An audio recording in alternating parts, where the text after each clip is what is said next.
ما تيجوا نعمل شوية سندوتشات سخنة كده نتعشى بيها في الجو البارد اللي احنا فيه ده، بمكونات بسيطة خالص متوفرة عند أي حد. يلا نسمي الله ونصلي على الرسول عليه أفضل الصلاة والسلام، وتعالوا نشوف عملنا السندوتشات العظمة دي ازاي.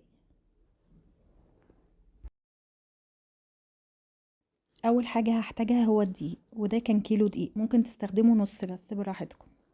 وبعد كده هنخله كويس، وبعد كده بعد ما نخله بالشكل ده كده هحط عليه معلقة ملح صغيرة، معلقة ممسوحة كده. وبعد كده هعجن بمية عادية خالص، مية من الحنفية، وكل ما تحتاج عندي هحط. طبعا الدقيق الأنواع بتختلف من نوع لنوع، فحط المية بالتدريج بالشكل ده كده. أنا الدقيق عندي الكيلو احتاج كوبايتين مية، وطبعا الدقيق بيختلف، فانتوا تحطوا أحسن شوية بشوية كده لحد ما العجينة تتلم معاكم وتبقى العجينة عاملة كده بالشكل ده،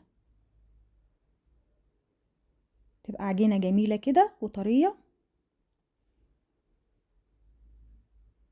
وهعجن العجينة كويس عشان تديني نتيجة افضل للسندوتشات بتاعتي بالشكل ده، وعشان ما تتقطعش معايا وانا بفردها.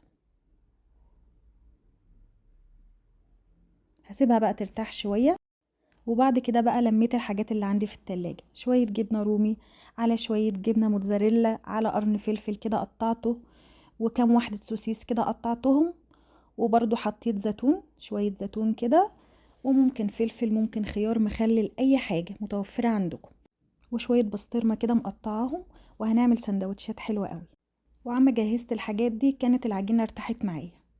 هطلعها بقى وهبتدي اقطعها عشان اعمل السندوتشات بتاعتي. قطعوها بقى التقطيعة اللي انتوا حابينها او اللي انتوا بتعملوها. انا هقطعها بالسكينة كده.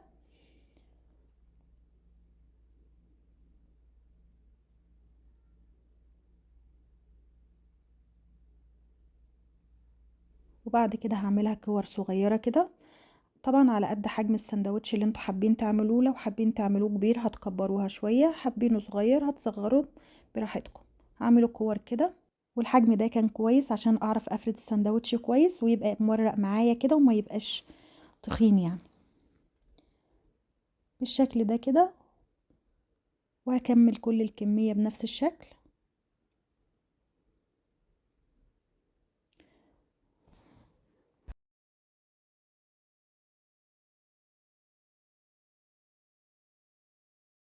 وده بعد ما خلصتهم كلهم هغطيهم بقى وهسيبهم يرتاحوا شوية، يعني 10 دقايق كده، عشان اما اجي افرده يبقى سهل معايا في الفرد. وبعد كده عندي شوية زيت، حط عليهم شوية زبدة او شوية سمنة، عاملة ميكس كده. وبعد كده بحط شوية تحت واحط على الرغيف شوية كده، وبفرده بالشكل ده كده. بيبقى سهل معايا جدا اول ما بحط الزيت على الوش. بعمل ايه بايدي كده، شايفين بيتفرد بكل سهولة. وخلوا بالكم عشان ما تقطعوش السندوتش. هفرد كده بالشكل ده، هعمله كده عشان يبقى السندوتش خفيف معايا ما يبقاش تخين يعني. وبعد كده هحط الحشوة بتاعتي. ممكن لو عندكم شوية لحمة متعصجة ممكن تحشوها لحمة، ممكن شوية شاورما، اي حاجة انتوا حابينها اعملوها، بس بيبقى طعمه حلو قوي قوي، ويبقى سخن كده في الجو ده بجد تحفة. وهحط الحشوة بتاعتي وهقفله بالشكل ده كده ومن الجنوب، وهلفه زي السندوتش بالظبط كده بالشكل ده. وعندي صينية مدهونة هحط فيها السندوتشات. وبعد كده هعمل كمان واحد اهو بنفس الشكل. بحط شوية زيت تحت، وبحط في الوش برضو شوية كده، وبفرد بكل سهولة، بتتفرد معايا بكل سهولة. بعمل بايدي كده، شايفين العجينة بتجري. كل ما العجينة بتساب ترتاح شوية بتلاقوها بتجري معاكم كده، تبقى سهلة جدا في الفرد. طبعا السندوتشات دي ممكن تعملوها في الطاسة عادي جدا على البوتاجاز، بس انا حطيتها في صينية وحطيتها في الفرن.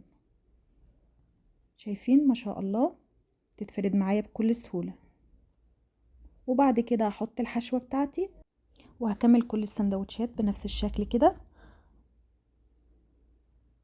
لحد ما اخلص الكمية كلها.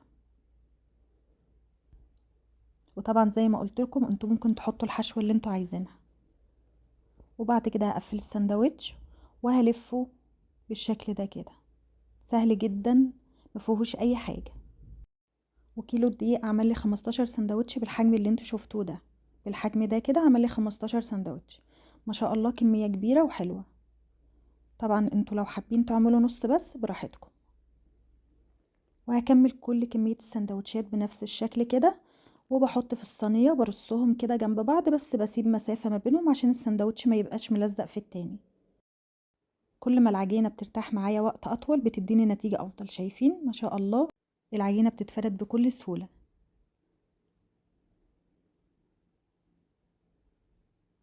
هكمل كل السندوتشات بنفس الشكل كده، وهشغل الفرن على درجة حرارة 180، وهدخل السندوتشات في الرف الوسطاني بعد ما اسيبها ترتاح من 10 دقايق لربع ساعة.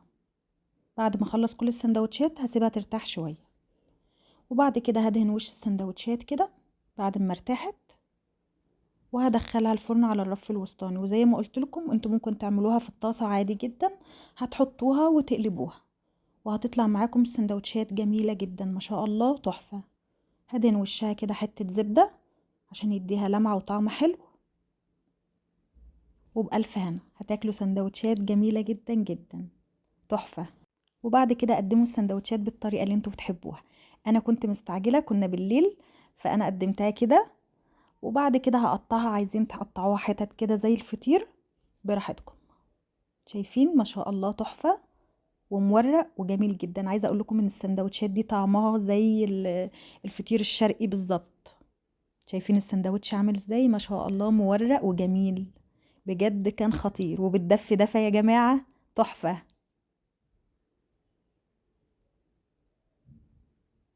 اتمنى فيديوهاتي تكون بتعجبكم، واتمنى تشاركوا لي الفيديو مع اصحابكم عشان يوصل لاكبر عدد ممكن.